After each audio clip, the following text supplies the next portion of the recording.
What if I told you that Tom Bombadil, yes, that cheerful singing dweller of the forest, once sat face to face with the Witch King of Angmar, not in battle, not by chance, but in a secret meeting that no one was meant to know of? This is no mere tale of fancy. It is woven from the very gaps and whispers of Tolkien's world. From old words half buried in The Lord of the Rings, the Silmarillion, and his letters, today we descend into one of Middle-earth's most enigmatic what-ifs. It begins with a question few have dared to ask. How much does Tom Bombadil truly know of the Rings of Power? Tom Bombadil claims he cares nothing for the One Ring, or so he says in The Fellowship of the Ring. When Frodo offers it to him, Tom slips it upon his finger as though it were a mere trinket. He does not vanish. He laughs. It holds no power over him. Yet hear this. One does not simply disregard the One Ring unless one knows precisely what it is, and perhaps far more besides. Gandalf himself later confesses at the Council of Elrond that Tom may be older than the memory of the world as we know it. He walked the earth before the elves awoke, before Sauron bent the knee to Morgoth. That is knowledge from the First Age, or even earlier, and the Rings of Power were forged in the Second Age. Tom was already ancient when the very idea of such rings was yet unborn. What if he understood their making better than Celebrimbor himself ever did? Certain passages in the history of Middle-earth hint that the crafting of the rings was not wholly isolated. Older forms of enchanted things existed, powers of binding and dominion whose echoes reach back into the very roots of Arda. What if Bombadil witnessed it all unfold and remained silent not out of ignorance, but because he knew too much? When the Witch King rose in the north, spreading terror across Arnor, Tom did not stir. He never left the old forest. Yet the Nazgûl never entered it either. There was no record of any assault, no scouting party. It is as though they knew better than to draw near. That was no fear of trees. It was fear of the one who dwells within them, and of what words he might utter should they venture too close. So what if, long before Frodo's quest, there came a time when the Witch King sought knowledge, not to destroy Tom, but to learn from him? Perhaps even to comprehend the full measure of the ring's dominion, for the Witch King did not merely serve Sauron. He believed in the power of domination with all his being, and if any knew the secret of resisting such power, it was Bombadil. Perhaps that is why the ring could not bind Tom, not from innocence, but from full and ancient awareness. Before Sauron crowned himself Lord of the Rings, before Númenor rose and fell, there were forces in Middle-earth that shaped its very laws in silence. Tom Bombadil was not merely present, he was part of them. Deep within Tolkien's metaphysical hints lies a theory that Tom and the Witch King once shared an oath, a binding truce older than the Second Age, sealed in shadows now lost to time. You will not find it written plainly in The Lord of the Rings. Yet in the Silmarillion, we are reminded that oaths held mighty power, even shaping the fates of elves and men alike. The Oath of Feanor brought centuries of bloodshed. So what if Bombadil, this being older than the elves themselves, once struck a pact with the Witch King before the shadow of Sauron had fully claimed him? Consider, the Witch King was not born in evil. He was once a king of men, wise, powerful, likely a Númenorian of high lineage. In the early days of the Third Age, as Arnor fractured and darkness crept northward, there may have been one final, secret attempt to preserve a fragile balance. A meeting held far from the eyes of the Valar or the Elf Lords, deep within the old forest where time itself moves slowly. The oath would not have been one of friendship, but of balance. Stay out of the old forest. Leave the Barrow Downs untouched. Do not disturb the ancient dead. In return, Bombadil would not interfere in the wars of men, nor in the rise of Angmar. A neutral realm held by powers older than either of them. A truce born of necessity, not of trust. This would explain why the Witch King, for all his might, never once set foot in Tom's domain. Not once during the long war against Arnor did he cross into that shadowed forest. And it was not that the Nazgûl feared mere trees. They had walked untroubled through the wastes of Mordor. They feared what dwelt in the silence. Perhaps breaking that oath would have cost the Witch King something even Sauron could not shield him from. And perhaps that same truth still held when Frodo entered the old forest. That is why the Ringwraiths circled the Shire but never breached Tom's realm. For somewhere in their deathless memory, an ancient oath still whispered, "Do not cross." Tom Bombadil speaks in song. It may sound whimsical, yet his words carry power. We see it when he commands Old Man Willow, and again when he frees the hobbits from the Barrow-wight. His verses do not merely rhyme, they bind. In Middle-earth, words are never empty. Oaths, names, spells, all belong to the same ancient tongue of power. So when Tom met the Witch King, it was no clash of swords, but a duel of language, a bargain sealed in rhyme. Imagine it. The Witch King, cloaked in shadow, steps to the very edge of the old forest, uninvited, yet not openly hostile. He seeks something, knowledge perhaps, or control. Instead of fear or resistance, he is met with a riddle, a song, a voice that disarms through strange familiarity rather than confrontation. In that moment, something older than the hills awakens, a contest of words, much like the duels of old when Maiar debated with Maiar, or when Melkor twisted truth with half-songs and false promises. In the Silmarillion, Finrod Felagund dueled Sauron in song, a true contest of power and will, chanting visions and illusions back and forth. Why then would Bombadil, who may be older even than Sauron, not employ the same ancient art against the Witch King? Only instead of destruction, his purpose was containment. Perhaps Bombadil did not merely resist the Witch King. Perhaps he wrapped him in verse, binding him with a subtle, untraceable spell of words that limited what the Nazgûl could do near the forest. No blazing lights, no thunder, only words that linger. "Hop along, my little shadow," he might have sung. Darkness fades where old songs echo. And here is the strangest part. The Witch King may have accepted it, not willingly, but because in that one realm of ancient songcraft, he was outmatched. In raw force, he was terrible. Yet against the subtle mastery of one such as Bombadil, it was a battle he could not win. So they made a bargain, temporary, conditional, a rhyming truce. And that is why the Ringwraiths always shunned direct conflict with Bombadil's land. They could not fully operate there. The magic was not merely of the body. It was woven into the very song. Once caught in Bombadil's rhythm, perhaps one is never entirely freed. Many pass lightly over the Barrow Downs, merely a gloomy waypoint before Bree.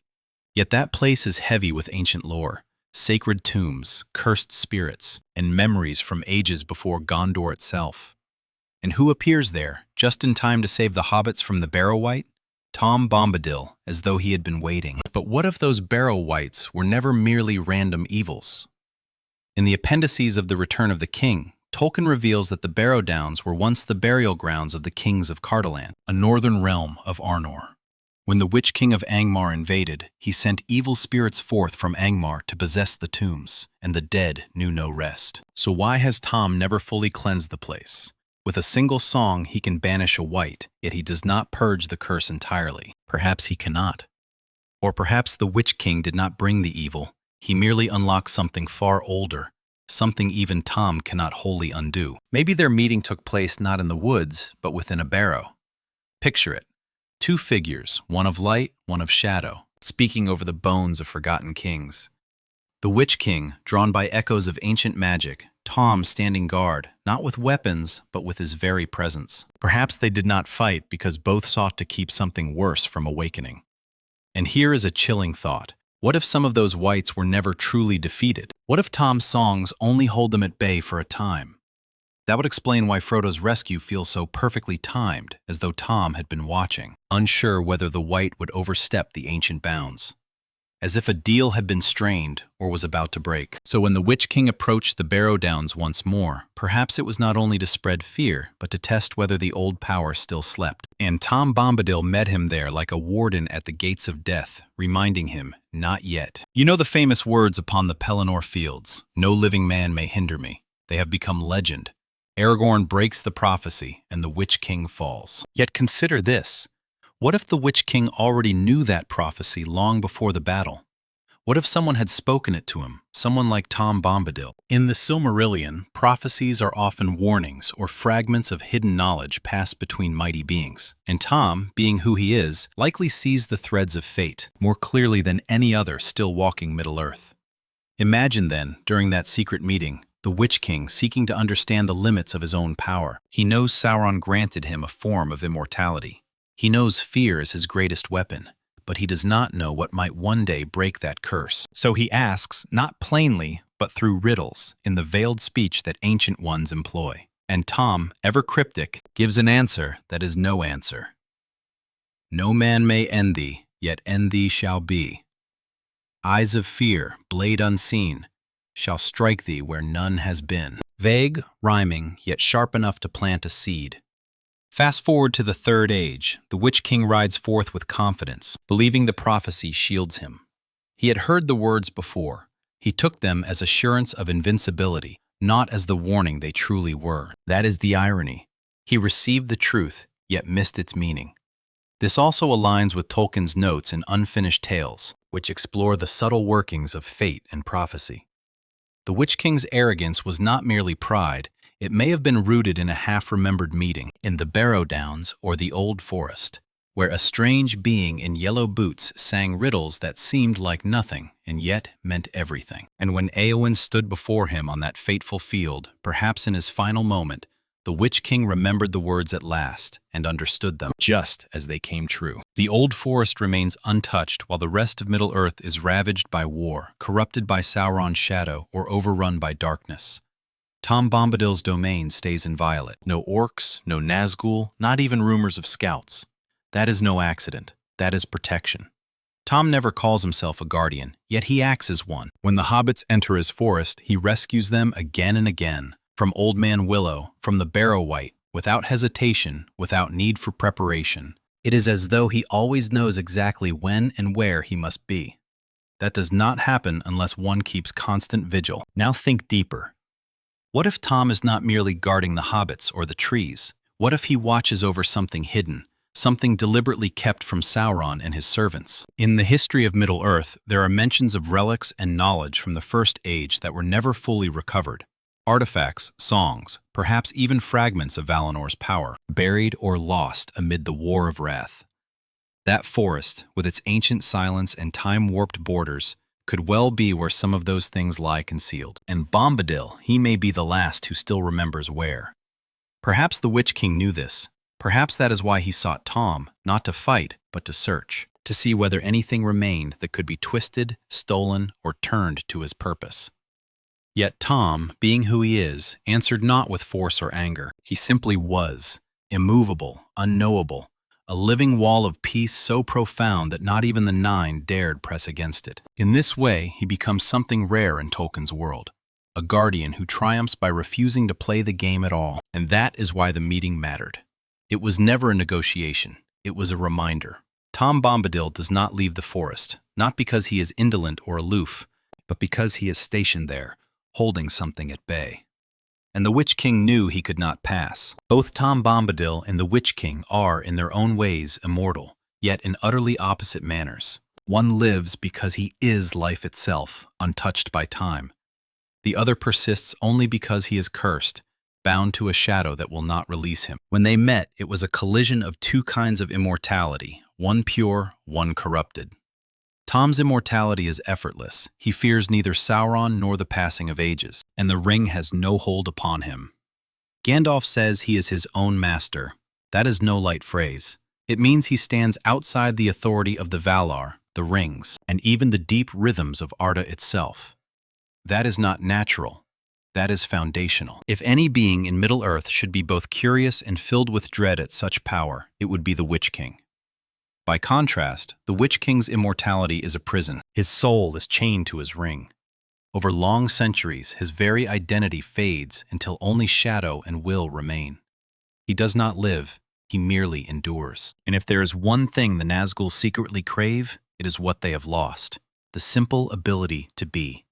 Tom stands as a living rebuke of all they can never regain. So perhaps their meeting was more than tactical. Perhaps it was deeply personal. The Witch King, in some twisted corner of what remained of his soul, seeking to understand what he had once been, hoping Tom might explain why he cannot truly die, or why the ring held no sway over such a being. And Tom, beholding a broken spirit wearing a crown of terror, may have offered the one thing no one else could: recognition. Not pity, only understanding. And that in itself is a terrible thing. For if Tom Bombadil can still see the last spark of the Witch King's soul, if he can reach it even for a moment, then it proves something Sauron never wished confirmed. The Nazgûl are not wholly beyond redemption. A fragment still remembers. There is a reason no one can truly follow Tom Bombadil. Not the hobbits, not the elves, not even the Nazgûl. He walks roads that appear on no map, paths that shift and vanish behind him. Tolkien gives subtle hints in The Fellowship of the Ring. When Tom leads the hobbits from the Barrow Downs, it is as though the very world rearranges itself around his steps. That is no mere local enchantment. That is power of a cosmic order. Picture the Witch King in the early days of Angmar, seeking to press southward and crush the last remnants of Arnor. He sends scouts, wraiths, wolves. None return, not slain, but lost, turned about, trapped in a labyrinth of space and time that does not obey Sauron's laws. Only then does the Witch King come himself.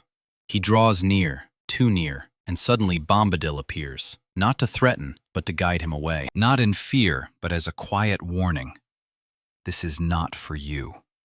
Not yet. Perhaps never. And so to complete the most money. Generally, not know what it's still, but the negative jumpin' for you. Maybe you wanted to take it, but never. He uses no force, for none is needed. He simply walks, and the Witch King, for all his power, follows. It is not hard to envision the scene. Tom leading the Witch King along twisting forest paths, beneath ancient roots and flickering lights that heed no sun. No words are spoken, only presence. And at the border, when the air changes and the shadows grow thin, Tom turns and says softly, perhaps the final words. The road behind is closed. The path ahead is not yours. This too aligns with Tolkien's deeper writings in the history of Middle-earth, where he speaks of thin places, spots in Arda where the veil between worlds grows thin. Tom may dwell at the heart of one such place, a crossroads between the seen and the unseen. The Witch King, trapped half in spirit and half in corpse, cannot cross fully, and he knows it. Thus, that meeting was not merely a boundary, it was a test.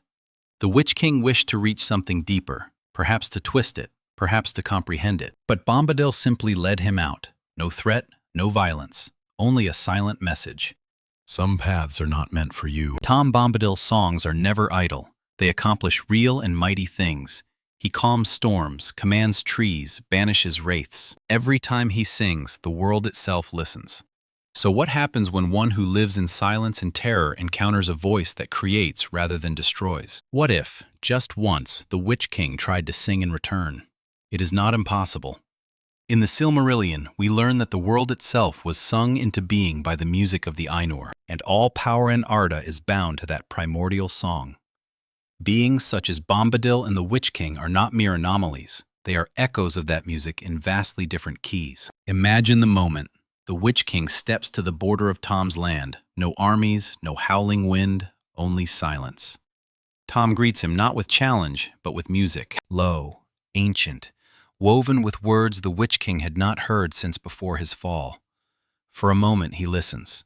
Then, perhaps, he answers. Not in harmony, but with a dissonant counter-rhythm. A duet never meant to blend, only to exist.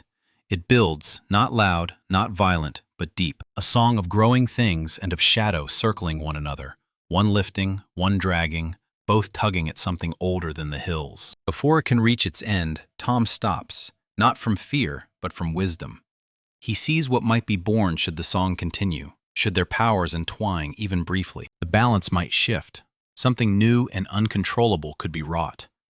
So the moment ends. The Witch King says nothing. He turns and departs. Tom says nothing either, only watches, perhaps humming a gentler tune, for he knows the truth. Not all songs should be finished. Some melodies are better left unresolved, for if they resolve, they may change the world forever. And that unfinished song may still echo among the trees. Perhaps that is why the old forest feels so strange, as though it yet waits for a second verse that never came. The Witch King ruled by fear, pure, crushing, paralyzing dread. Even the bravest, Boromir, Gandalf, Aragorn, felt it when he drew near. But Tom Bombadil? He laughs in the Witch King's presence, not merely from cheerfulness, but because fear, as others know it, has no hold upon him. And that is what unnerves the Witch King most. The ring-wraiths are terrible, not only for what they do, but for what they are, echoes, unliving, feeding upon fear as fuel. When someone truly resists that fear, their power falters. We see it with Éowyn, we see it with Frodo in Mordor. But with Tom, fear cannot even find a place to begin. So when the Witch King first encountered him, he expected the familiar cold, the silence, the breaking of will. None of it touched him. There stood Tom, boots muddy, singing of butter and bread, And for the first time in many long years, the Witch King was not the most terrible thing in the room. For fear knows not what to do with joy. It has no answer to peace. That is why Sauron fears the West, not for their armies, but for their hope. Tom embodies that hope in its purest, most undiluted form. He is unafraid not because he is naive, but because he is rooted far deeper than Angmar, deeper even than Mordor. Such unshakable presence is the one thing the Witch King can never corrupt, and perhaps that is why he never returned. Not because he was defeated in battle, but because he had seen something he could not break. A being, neither elf, nor Maya, nor wizard, who simply lived freely, untouched by the shadow. For one who had lost everything to darkness, such an existence was not merely impossible, it was an offense. So in the end, perhaps their secret meeting was never about strategy or power. Perhaps it was only a moment of truth, a living echo of everything the Witch King once had been and could never be again. Now the real question remains, do you believe such a meeting truly took place? Was it deliberately hidden within Tolkien's lore, or are we merely chasing echoes among the trees? Leave your thoughts below. What would you ask Tom Bombadil if you had but one chance? And if the Witch King should ever return in another tale, would he dare enter that forest again? Thank you for journeying with me through these hidden corners of Middle-earth. If you wish for more Tolkien mysteries, theories, and overlooked lore, you know what to do. Subscribe, like, and let us keep the ancient conversation alive. Middle-earth still guards many secrets. Let us uncover them together.